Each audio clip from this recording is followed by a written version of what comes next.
weeks to review the base The Trust's project team is now in the final stages of the lengthy negotiations it's had with its preferred bidder and their financiers. But before these could even begin, the Trust had to prove to itself and to government that the project made strategic sense and offered the best value for money, an exercise requiring a thorough analysis of the options open to them.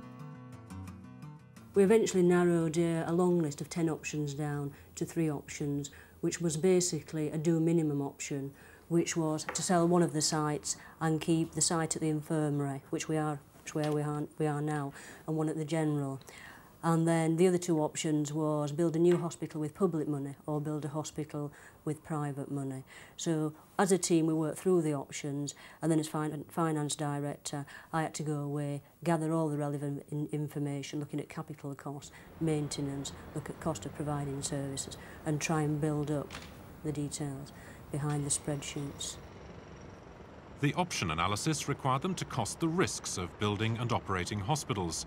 This is money the Trust could save under PFI, as many of these risks will be transferred to the private sector.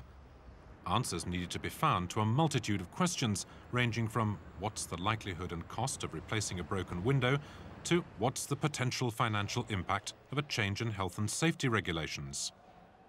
We actually got together a group of the senior managers in the Trust and looked at what risks we have at the moment and set up a matrix, and then said, right, when we actually move with the private sector, which remain with the Trust, which go to the private sector and which are shared.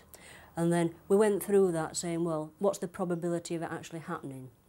And also, is it a critical risk? Or, you know, so on a 1 to 10 we rate at things 1 low and 10 critical, and again on a probability of it happening.